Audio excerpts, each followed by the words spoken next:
Hey guys, Rudy Campos here, coming to you from another or for another episode of Grading the Market, the new Sweep the League podcast we got going, talking about collectibles and helping you get your collectibles in order. Which guys should you collect? Which guys are up and coming? Which guys you may want to pass on for now?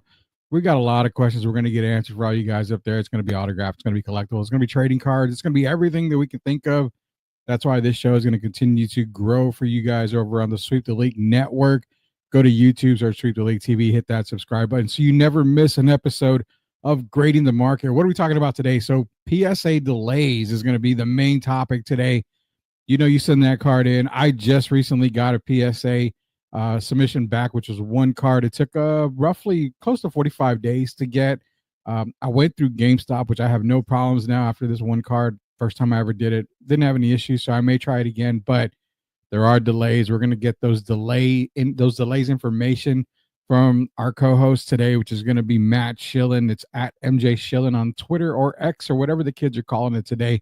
He's going to be joining us in a second. And after that, question, because man, you saw the Vikings go down bad to the Rams, and then you saw, does Sam Darnold get that payday? Well, teams are going to pay him.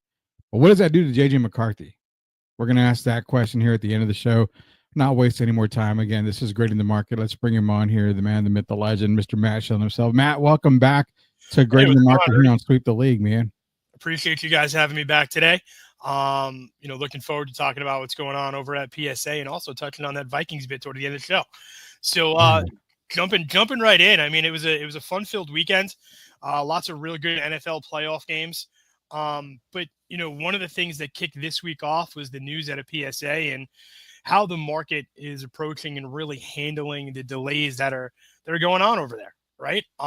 They recently announced that delays in their receiving process have caused a stir, and they've caused a stir among collectors, among message boards, among Facebook, amongst Twitter, X, as you mentioned, whatever the kids are calling it these days, right? Which has led to some consideration of potentially alternative methods of grading, other grading companies that are out there, right? There's questions around PSA's ability to meet the continued demand, right? Is this just a hiccup in the marketplace as things continue to grow? I mean, last year, the grading companies combined for an absolutely incredible 20 million cards that were graded across the board. Jeez. That number is astronomical. However, that number also raises a fair amount of questions. Specifically, PSA's recent announcement about these delays in their receiving process. They've been a big topic, right? What's going on? What should we expect? Should we add a potential factor into the different tiers that they offer collectors like you, like me, right? Is GameStop the answer for some sort of centralized hub and or retail store for us to go into and submit? We know the process can always be frustrating. There's never an overarching accuracy to the emails, right? There's always a 12-hour, 24-hour, sometimes even a 5-day delay in those parts of the process. Although PSA has been pretty transparent with its customers, the hobby collective as a whole, in terms of what's going on from sort of a state of the market perspective, right? They're always ending things with terms like "don't worry," "rest assured," so on and so forth. Yeah. But one thing that we have to keep a close eye on is, hey, the major players, the SGCs, the BGSs, and the PSAs of the world, what's going to happen when their capacity is essentially filled to the brim, right? Is this something we're going to expect going forward? Do they need to adopt further technology? Do they need to hire more and build additional locations, right? That sort of organic growth adoption that companies like Amazon, for example, have sort of, popped up warehouses left, right, and center. Is that something that these companies are going to have to consider and expand outside the markets in which they're comfortable operating in, right? There's a lot of big questions. There's a lot of hobby related questions, right? And there's also a lot of collector related questions, because there's probably 99% of our audience isn't necessarily directly in the know to what's going on. And we aren't either, but we're, sometimes on the front end of these things and can have a contact who has a contact who has a contact that can give us some insight into how these companies plan on, moving forward through 2025. As, I mentioned earlier, 20 million cards that were graded in 2024. I expect that number to jump considerably with the, not just with the growth of names like Paul Skeens and Victor Wembanyama, but names like LeBron, Kobe, the legends, the generational talents we all know and love and, sort of anchor our collections around, right? There's folks that are coming out of the woodwork to now heavily grade a lot of their, 80s and 90s and even early 2000s cards that were once perceived as junk era cards are starting to reemerge. So that 20 million graded card number could easily jump by 30-35%. The big question is, how do these grading companies handle that? Yeah, it's funny because you mentioned junk, the junk wax era. And I made a comment to a dealer one time at a recent show, maybe about 4 months ago. And this was after the fact that I went through a lot of my junk boxes, junk wax boxes, and I was throwing cards away because they were bent. They weren't really doing good. And I started to look. I had a couple of cards like, man, this is a good card. I kept it. But majority of them I got rid of. And I started to realize something here. What we consider junk wax era, if you probably stop and think about it, a lot of those stars back in the day, going into Jordan, Robinson, Magic, and these guys, getting them graded and they come back at a decent 7, 8, 9. I consider those decent for that era. Yeah. You can still get not a premium for them, but you're still going to be able to get a good amount for that junk wax. And that's what I tell people. Everybody threw away the junk wax, cards. Even I did. I'm not going to be opposed. I'm not. I did. So now those cards are becoming scarce, and that kind of add a little bit of value, in my opinion, to it. That's 100% correct, right? You're going to get, and it's funny because the big men, right, the David Robinsons, the Tim Duncans of that era, don't necessarily garner the premiums of the guards and the forwards. However, I remember 5-6 years ago, I was picking up Tim Duncan raw rookies for under $1. Like, is an absolute. I'm like, there's something. There's just a market anomaly here, and I think that the fact that I loaded up on those, the fact that I loaded up on, $10, kind of that category of $10 to $100 inserts and rookies and raw forms of even Kobe, right? They were still mass produced for that era. But like you said, a PSA 7, 8, 9, BGS 7.5, 8, upwards of those cards, you're still going to get somebody that's going to buy them. There's a market for those, and there's a market of decent money to be made. Now, are you going to get the $660,000 that the pristine BGS 10 Ultimate Collection 0304 LeBron rookie autograph went for at Golden? No, you're not. But you could say to yourself, hey, I've got 20 Tim Duncans from whatever set, whether it be hoops, upper deck, tops, and then get those graded. They come back because they've been in, top loaders for so long, and the condition really hasn't worn much. So you're looking at 8s, you're looking at potentially 9s, and maybe there's a 10 or 2 in there, and your ROI is all of a sudden going from junk wax to a mini vacation. Like that's not unreasonable either, right? You once had a 50-cent $1.50 card in raw form. It comes back PSA 10 and you're going, oh, okay, that's, 50, 60, 70 bucks. Now multiply that out by, 10 or 15 of those. You're not doing so bad for yourself. No, you're not. And that's the thing with the junk wax part is that now when I find stuff, because I do have some boxes still, I tend to hold on to that junk wax a little longer to go through it because I'm like, wait a minute, I threw away a whole bunch of stuff that could have been valuable. And I mean, not like hundreds of thousands of value, but the $20, $30, $40 cards that, are after they're graded are probably worth it. Talking to Matt Schillen. Again, you guys want to go to www.sa.com/collectibles. You can get all the information for Matt and the guys over there. Do a fantastic job. Write a lot of articles. We're going to be doing, again, grading the market here at Sweep the League. Going to hopefully be a weekly show for you guys. Jacob Eric Canziano is going to also be a host for grading the market. So a lot of content coming out from all different perspectives here. Talking about PSA and the delays. Now, the biggest question is, when you and I, and even still to these days, when you think about grading, you're thinking about the big boys. PSA, you're talking about, Beckett. Those are the two big boys right now. Beckett took a pretty big hit, and I've seen that. They took a huge hit. I think it sure did. Everything. Now you've got like DCI is always at a lot of shows, and you've got these other companies. I believe SGGC is another one. So this comes to the question of, if I want to grade, but not with Beckett, I know PSA is going to probably give me a better grade, but you know what? For PSA 9, I can get that DCI 10. Where do values fall into place? Because now you're talking multiple grading, companies, and will there ever be a prospect that comes up and says we're better than PSA? I mean, the market's going to generate value. We'll put it that way. The market's always going to generate value, right? There's always going to be if you look at the grading marketplace from a macro perspective, right? You take everybody that's in the marketplace. Your PSAs and your BGSs are first and foremost always going to be your anchors, right? PSA may have some hiccups in the first quarter with delays. They'll find it. They'll correct themselves. I don't think there's any lack of confidence there. It's just more of a sense of collectors becoming less and less patient with the process.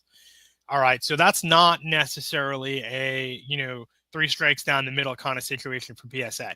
Yeah. BGS and Beckett, a little bit of a different situation where the hobby is not only losing patience, it's losing confidence and fast. There's a lot to do in sort of the behind the scenes, back office, private equity acquisition, parent company nonsense that's going on, to where, hey, there's even some questionable activity. I don't want to go so far as to put a label on that activity because I don't know enough to do that. Yeah. What I do know is it's not exactly the most warm and fuzzy activity. It's not exactly the most welcoming activity from a collector's perspective, because now, there's potential for liability there with the way cards are being graded, or not for that matter, or what the upper management may and how it may be engaged in. But there's potential for what I know for a fact is that there is potential for the BGS grading entity itself to either be acquired in whole or in part by a private equity, or it has been already, and they may be restructuring that. I know previously there were a lot of rumors and discussions about how, quote unquote, top heavy the administrative and executive aspects of that infrastructure was. How that directly trickled down into grading and the quality of grading, I don't really know, and I don't think it had as much as an impact as collectors would like to think, right? Because the second they throw something under the bus, they think everything's going to come back at zero, and that's just not true. But at the end of the day, PSA and BGS are still your anchors in the marketplace. Now, for a little while there was that HGC company, I believe, HGA. Yeah, HGA. They were there for a while. They were doing those color match slabs. So if you had like a Miami Dolphins card, whether it was Tua or Tyreek, the top of the slab would kind of match the jersey. It was a cool concept. I know there was a little tech involved there. There was a little AI involved there, but then, there was also the question of operating capital. And I think that kind of fell by the wayside. You don't really hear too much about them anymore.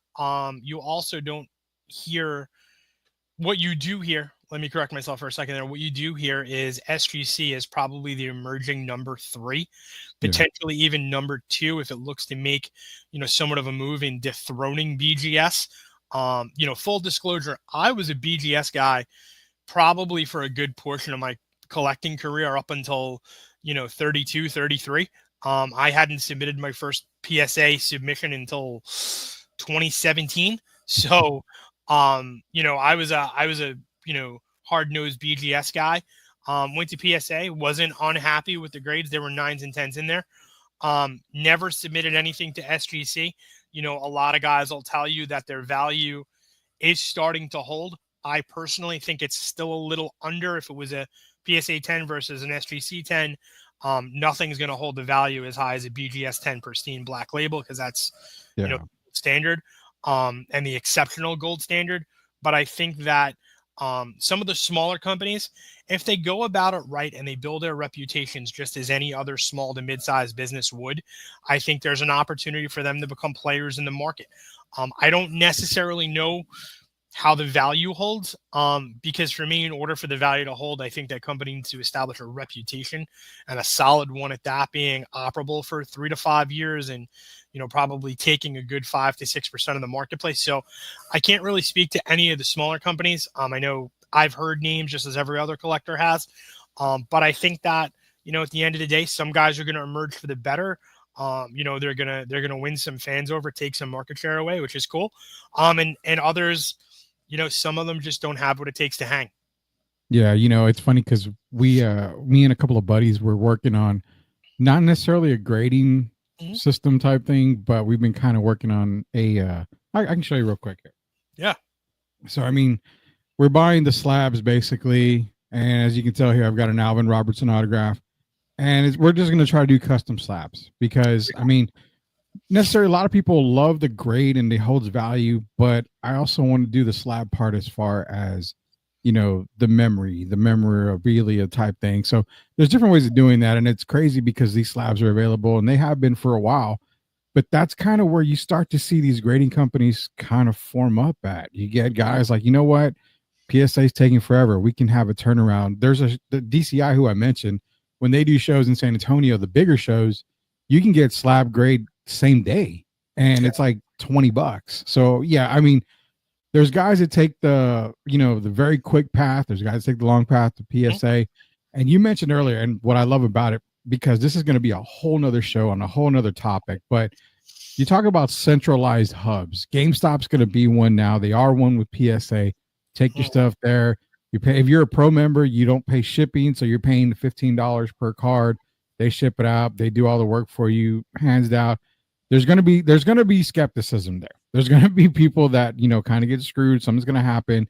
It's the nature of the beast. But the other subject I wanted to talk about on another show is the whole eBay thing, because I've always felt eBay has to have a centralized area where a lot of stuff is confirmed. But we'll get into that later. As far as PSA goes and BGS and Beckett and everything, the central location, you're right. They've got to have multiple hubs. And this is where I started thinking, well, if I'm PSA, I would probably make a move at DCI, at some of these players, because they're in Dallas. So if you're making a move in PSA, hey, you know what, DCI, love what you do. Let's talk numbers here, because now you've got the entire Central America going to Dallas instead of going to California. Going to Dallas. You can get an Eastern subdivision out there to where you can get all that worked out. How much time do you think that would save if that happens? And do you think quality would be affected by it? So, there's a lot of good questions there. I think that if the folks and the executive teams at PSA are watching this, and hopefully they are, hopefully, right? They take this into consideration, because I think that's where the moves lie, right? As is the case with any market industry, not just cards and collecting, but you look at business, right? Whether it's a emerging pharma, emerging energy, emerging tech, right? These companies are looking to grow by acquisition. They're looking to land and expand their footprint, and the same is applicable for the organic growth model at PSA. You want to look at a DCI. Hey, I'd have VPs and reps fly out within the next few days, meet with their executive team and say, hey, is your business plan going forward legit? Right? B, is this something you would want to undertake? Meaning, hey, we're one of the two corporate behemoths in this space. We like what you do. There's a potential for us to partner and or acquire. And would you be willing to put, your team of graders and hobby experts and collecting experts and so on, to them come out to our headquarters for 2 or 3 weeks and get trained up on this? And then, sort of in return, what we'll do is we'll send a couple executives to help you get up and running once we, acquire the assets. Now, I know that's me, talking transactional match shilling, not collectibles match shilling, but this is the stuff that I do outside of collectibles, right? I assess transactions, and, this is something that, the guys at PSA may want to consider. whether it's DCI, whether it's one of the other smaller, grading companies that are out there. What's their success look like? What does success mean to them? And hey, at the end of the day, everybody's got an exit strategy. So, somebody somewhere at PSA should be listening closely to us, because we're giving them some really good advice here. But I think at the end of the day, that's also going to alleviate those headaches that collectors are experiencing with delays, with tie-ups, losing that patience with a major player, but them going, hey, we're going through a transition right now this quarter. This is going to get better, and this is how it's going to get better. And I know PSA has, over the years, leveraged transparency to its benefit. And I think they still do it now, coming out on top of this, even though it's going to take some time for them to meet the demand of the marketplace. So, I think a growth by acquisition strategy is going to be key for them. I know it's absolutely got to be in the cards for BGS from a number of perspectives, and that's a whole nother show.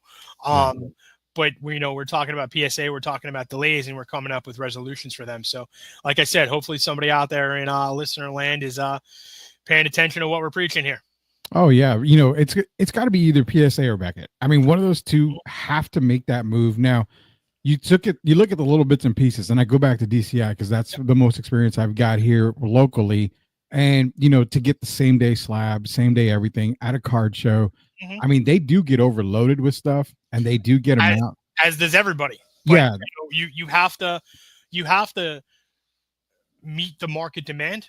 You have to be able to do that, and you have to be able to model that and forecast what that demand looks like. Now, maybe DCI wasn't expecting that sort of uptick in on-premise grading. And PSA, I don't think was really expecting it either. The last couple of nationals that they've been at, they've had higher than expected volume. That 2024 macro number of 20 million cards graded in the marketplace, and I think that's going to be 30% higher this year. Certainly creates a ton of opportunity for the small, the mid, and even the larger players. But I think at the end of the day, somebody's got to consider at least one, if not multiple acquisitions. Yeah, and that's the thing too, because if PSA, we're talking PSA, so and we're talking with Matt Chillen again, collectibles, si.com/collectibles. You want to go there, get all the article information there. This is grading the market, talking about PSA specifically. And again, shout out to PSA because, if you're thinking about it, getting those centralized hubs, getting, one in the central, one in the East Coast, you can do multiples around. Not only does that lead to quicker times because, hey, I'm shipping from San Antonio to Dallas and, you're able to get my cards quicker. The turnaround time is great. It also adds to employees towards the company where what happens now, you go to the bigger Dallas card shows and you're able to provide same day service there at a premium. I mean, you're charging $15 to get the grade. Hey, you know what? I'm going to Dallas card show. I've got this Jordan I really want graded. I need it graded today. No problem. We've got everybody here. You can do this here. You know what? It's going to be a $35 premium charge. You're going to pay $35, maybe $40 just to get that card graded on site. Also, the other type of thing to offer for PSA as well. Go to a card show. You've got multiple locations. Just go set up. Hey, you know what? I got this Mike Piazza rookie here. Do you think I should get graded? Well, for the evaluation, it's $5. I would pay $5 to get that evaluation. Say, you know what? Just by the looks of it, you're looking at possibly 8, 9 right here. So I definitely would grade it. That 5 turns into I want same day service. That's 40. You made $45 in just a matter of a couple of minutes. Right. That's the thing we got to think about too with PSA. I need a job. Matt, we all need jobs here at PSA. We got to be on the marketing squad. Listen, I mean, I think the insight as seasoned collectors we bring to a PSA is probably invaluable information, right? They've got the ear to the ground. They've got a good, perspective on things. They've always had a solid reputation. This is just, like I said, they're at the end of the day, they're really, really good with the transparency and the messaging. I think though they need to implore just a little bit of a more enhanced strategy for them to meet that demand, as we've talked about, right? Possible growth by acquisition, possible spreading out across key shows or adding staff as they have been, and they've been doing, fairly well. I think that expansion includes going north to Canada for a bit. And I think that also includes hiring across a number of key markets for them, which are 2 steps in the right direction, even though I still think they need to take a couple more to meet that demand and to meet that growth estimate I've kind of touched on a few times throughout today's show. But like I said, at the end of the day, right, the market intelligence you get from the guys that are on the ground is completely invaluable, not just to a PSA, but to Tops, to Panini from different perspectives, right?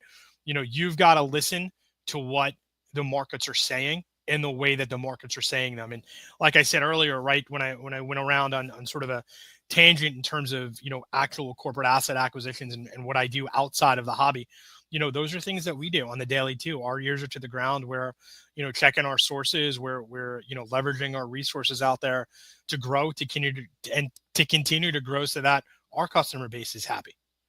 Yeah. You're right. And the whole thing with PSA is, the market can be theirs, and it's the same for Beckett. The market can be theirs. Let's be real. The stronghold on the market is not going away. It's definitely not going away. You're predicting a 30% increase on grading coming off of a year where 20 million cards were graded. Do the simple math. If you charge base $15 for the grade, I mean, that's $300 million, just in that alone. So, and we know it's not always $15. Right. And on the upside, that's closer to $500 million. Yeah. So, these are big boy numbers. And this is where, a lot of the different perspective and aspects of the marketplace come into play. Because I know some of the rushes at PSA based on card valuations are sometimes hundreds of dollars to grade. So that's, those are things you have to consider too. So, like I said, I think this is a good awareness piece I put out. I think it's definitely positive for PSA, how they're going to gear up, how they're going to, tackle their addressable market with, in 2025 and beyond. Yeah, Matt Schillen on Twitter, or as the kids call it, X, at MJ Schillen. Go follow him now. We're talking PSA. This is Grading the Market, part of the Sweep the League family. And we're giving you all the details on PSA. Just expect delays right now. It'll get better. They're going to have to obviously hire more people. They're going to have to make some changes. But you know what? Good things don't come very easily and very fast. It takes a little bit of time. So once you submit, definitely just be patient. Again, I used GameStop. I'm a firm user or a believer right now of GameStop. I actually enjoyed the experience. They kept in contact with me. They emailed me, hey, your card has been received by PSA. Hey, we have shipped your card. And it even gives you, the grade if you really want to see it. Or if you want to be surprised, don't click the link. Then right. GameStop will issue an email saying, hey, your card has arrived. You can come pick it up. So I enjoyed the process. Shout out to GameStop. That was a very good thing right there. Talking to Matt Schillen again. See at the bottom, it's scrolling www.si.com/collectibles. You can get all the articles there from Matt and the boys over at SI Collectibles. And we got one last thing, man, because this past weekend, dang, the Vikings. How you're a 14-win team and you choke it in the first round of the playoffs against the Rams. You know what? The Rams have been undervalued all year. I think I had them as one of the best teams in the NFC before the season started. Very undervalued team. But talking about Sam Darnold now, Sam Darnold coming off an MVP caliber season. I mean, we're not going to sugarcoat it. Definitely top 4, maybe 5 at the worst MVP. Darnold's cards went up. When I would go to shows, I would see his PSAs go up in rookies, and you were paying a pretty decent penny for a Sam Darnold card this year. But now with that struggle, no idea if Sam stays with the Vikings. Personally, after talking to Derek Irvin, we were talking about it last night. We both feel that it's probably in the best for the Vikings to bring him back. I mean, you definitely want to give that bridge to JJ. And you know what? If anything, Sam is a terrific backup for the Vikings. But now, can we expect that rise of JJ McCarthy cards? This was actually an article written by one of you guys there, and Brandon Velasky. Mm-hmm. And that's the question, because now you're going to see people go after JJ McCarthy cards with that Darnold performance, when I'm going to tell everybody a secret. You probably should have started getting him when Darnold was starting. But I'm just saying that for a little bit, Matt. What do you got on Sam Darnold and JJ McCarthy? So, being a diehard New York Jets fan, Sammy Boy started in our organization. We drafted him. He had a decent run in Carolina. He found himself a new home this season in Minnesota. I think that Sam Darnold is the epitome of the seasoned veteran NFL backup quarterback, right? He's not going to get the glitz and the glamour career-wise as your Mahomes or your Josh Allen's. His spike has probably tapered off, if not dropped a little bit since the peak. I don't think Minnesota's downfall was just in that wild card game. They were a little shaky in the last game of the season. There's no doubt about that. I don't think everybody was entirely in sync. I think there were some injuries spread around there. Yeah. I think if you look at the start of the 24 NFL season, Sam Darnold's value was in one place. It's certainly higher and will sustainably be higher than that point. That's probably the lowest point that you would probably be able to buy anything Sam Darnold related. Yeah. Now that the Vikings are out of the playoffs, they had a dismal week 18. They had a pretty dismal playoff performance. Value is going to drop probably, 10, maybe 20% of its value from where it stands. I think JJ McCarthy is also trading at a little bit of a discount to where his card should be right now, given the full season injury. Might be time to pick some of those up. But that said, I don't necessarily know if JJ is that guy because he hasn't proven himself yet. So cautious investment to be made. I think there's value to be had there. We're going to, see what the Vikings decide to do in the off season. Does Darnold remain a Viking? Does he get money from a, perennial second tier team? Do the Jets even reconsider him? Because we know that their quarterback situation is up in the air with Rodgers and such. Do the Giants consider him because they just don't have a quarterback? Sorry for the knock, Tommy Cutlets, but I got to do what I got to do. Where does Sam Darnold land? I think we're going to get a better idea of where and who that might be during and if not at the end of the NFL draft. I think he could be very well involved in a move or he stands pat. It's going to be up to the Vikings to decide what they're going to do. If they're going to remain all in on JJ McCarthy, rookie injuries in the NFL don't really play out that well.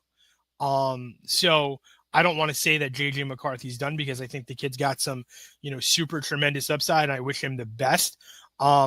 But we're going to have to see how he emerges come the 25 season.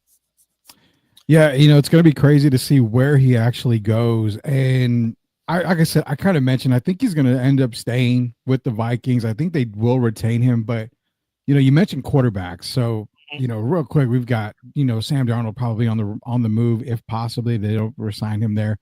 You've also got guys like Kirk Cousins who might be on the move as well. You got free agents and Justin Fields and Russell Wilson. One guy to keep an eye on, and we're gonna end this show on the note here is it doesn't look like it, but I will say there's gonna be a quarterback controversy in New England. So you may want to go get those Joe Milton cards if you haven't gotten them now. I picked up a few recently. I will say that there might be a little quarterback controversy. I think Drake May obviously will probably come out on top, being that he's a high draft pick, but Milton might get an opportunity somewhere else. So I'm gonna leave everybody on that. You got any last thoughts for everybody out there? I do. I think Mike Vrabel is going to fit right into the New England dichotomy. I think he's going to do really, really well for that organization's chemistry. However, I don't necessarily know or have a pick on who New England's quarterback's going to be come, regular season week 1 of 25. Yeah. I think my one thing that I will end the show on is that for the first time in probably since the mid 90s, if not earlier, you're going to see one of the most active quarterback carousels in NFL history, beginning with free agency the first day after the Super Bowl. The draft is going to have a flurry, and there's going to be a lot of trades and a lot of player impacted trades in and around, draft weekend there. So I think that we're going to see a lot of moves. There's a lot of notable names come free agency. There's a lot of notable quarterback names come free agency. It's not only about Drake May, it's also about Aaron Rodgers. It's about, what types of moves, where 4 or 5 GMs are going to land, 4 or 5 head coaches are going to land. right? There's a lot of working parts to this that I still don't think we have enough information to say, oh, he's absolutely going to start for this team, or he is 1000% Vrabel's pick in New England, or the unnamed coach in the Jets. Who's his starter going to be, right? What's going on the West Coast? Still think it's a little too early to tell, but the activity beginning with day one following the Super Bowl is going to be record breaking this year. 100%, man. You know what's even record breaking is that this show's going to go on forever here at Grading the Market, because we're going to break all the records when it comes to Matt and I. Also, don't forget Jacob Eric Canziano is going to be running Grading the Market as well from his side. We're giving you two perspectives. It's going to be our side, it's going to be his side. We may even join together for a show here pretty soon, but nonetheless, you're getting all the content when it comes to sports collectibles. PSA was the subject today. JJ McCarthy, go get those cards. There's a card show, I believe, this weekend or next. So go get those McCarthy cards as soon as you can. And also, like I mentioned, Joe Milton is another guy you may want to look at. I'm really high on Spencer Rattler. I started grabbing a lot of his stuff early. So there's a lot of guys you want to go collect in the football world, and we're going to talk about that a whole lot more. We've got more shows coming up.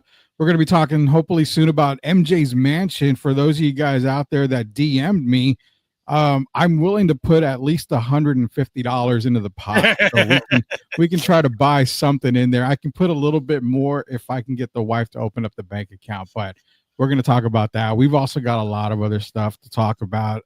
You got another LeBron rookie that was recently graded. It was sold off at auction at gold. And there's just a whole lot going on in the sports collectible world. So all you got to do is go to YouTube, search Sweep the League TV, hit that subscribe button so you do not miss another episode of Grading the Market. So for Matt Schilling, it's Rudy Campos. Hey, what's your grade on the market? Let us know when the show airs. Again, just an FYI, this show is recorded for right now. So if you're leaving comments, we apologize, but we'll get to your comments as soon as we can. So again, for Matt Schilling, Rudy Campos Jr., until we grade the market again, we'll see you later, knuckleheads. See you guys later.